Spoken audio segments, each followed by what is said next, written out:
The iPhone 15s are finally official. I've had some early hands-on time, and here's everything you need to know. So, as expected, there are 4 new iPhones: the iPhone 15, the iPhone 15 Plus, the iPhone 15 Pro, as well as the iPhone 15 Pro Max. And yes, all of them now have USB Type-C.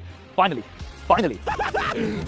Now, I know it's been a long time coming, and it's something that I've been talking about for many years, but it is finally here. My MacBook Pro has USB Type-C, my iPad Pro has USB Type-C, lots of my other accessories and Android phones all have USB Type-C, and now I can just carry one cable around with me. However, there are some differences for the iPhones when it comes to USB Type-C, which we'll be talking about a little bit later, so stay tuned for that. So let's initially start with the iPhone 15 and the iPhone 15 Plus. So we do have a familiar design, but we have new displays with smaller bezels and the dynamic island. So this is here to stay. No longer do we have the notch. Dynamic island is across all of the iPhone 15 models. Now, the display is also brighter. However, it is not a ProMotion display, which means that it only has up to 60 Hz.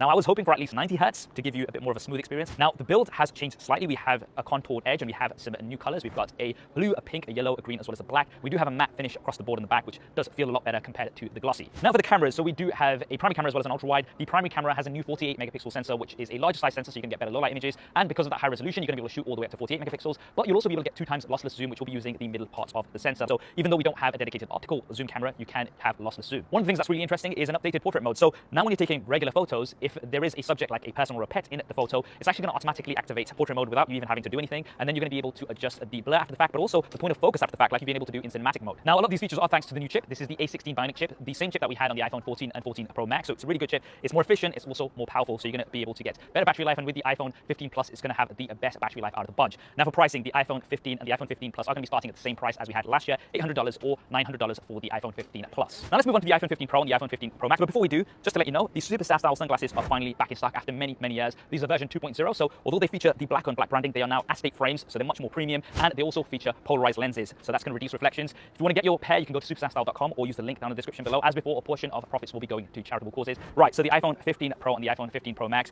they now feature titanium bodies, which is more durable and it's also lighter. So that's around 19 grams lighter compared to the previous models. The iPhone 14 Pro Max I've been using for a year. It's a big phone and it's also quite heavy. There are now some foldables that weigh less than the iPhone 14 Pro Max, so this is definitely good to see. We've got a nice brushed finish on the edge. There are 4 colors. There's a natural, a white, a blue, as well as a black. Let me know which color you think is best. We still have the contoured edges like we have on the iPhone 15s, and we have a new internal chassis structure which makes it a lot more repairable, so it's easier to replace the back glass. Now for the display, 6.1 inches and 6.7 inches with the dynamic island as we had last year, and ProMotion technology, so 120 Hz, everything's very smooth. But this year we do have slightly smaller bezels, which do look quite nice. Now for the performance, these are now powered by the A17 Pro chip. Now this is a 3nm chip, and I believe this is the first smartphone with a 3nm chip, which is going to give you around 20% faster GPU performance, 10% faster CPU performance, as well as 4 times improvement in ray tracing. So when you're gaming, you're going to be able to see a lot more of that ray tracing, which is going to be really nice. Now we have the customizable action button. So this has replaced the mute toggle switch. I forgot what it's called. So the iPhone 15 and 15 Plus still have this, but the Pro models now have this customizable action button like we had on the Apple Watch Ultra. You're going to be able to use this to, of course, put your phone on silent and things like that, but you're also going to be able to, for instance, launch the camera. You've got lots of accessibility shortcuts. I'm personally going to be using it for the camera because Android smartphones usually have the double tap to launch the camera, which I do miss when I'm using my iPhone. So being able to use this action button for that is going to be really good to capture those moments. Right now, let's talk about the cameras. So we have a new 48 megapixel camera, which has a larger size sensor, so that's going to be better for low light images.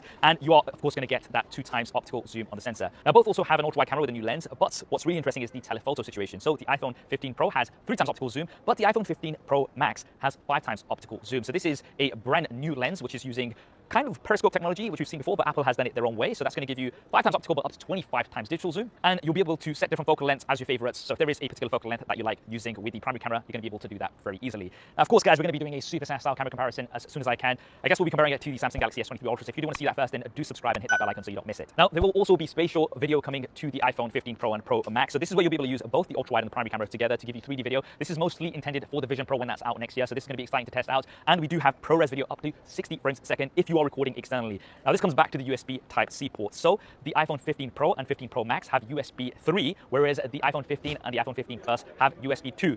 Now, this means that the iPhone 15 Pro and Pro Max will have much faster speeds, up to 10 gigabits a second, which is around 20 times faster compared to the iPhone 15 and 15 Plus. I wish that Apple gave all of them USB 3, but unfortunately, this is not the case. Finally, pricing. Now, the iPhone 15 Pro does start at the same price as the iPhone 14 Pro did last year, so that's $1,000, but the iPhone 15 Pro Max does start at $1,200. However, one thing to keep in mind is this is for the 256 gigabyte model, so there is no longer a 128 gigabyte model. So if we do compare the iPhone 15 Pro 256 gigabyte model to what the iPhone 14 Pro Max launched at last year, then that is the same price. So a lot of people were afraid that the price is going to be increasing significantly. That is not the case. It is pretty much like for like.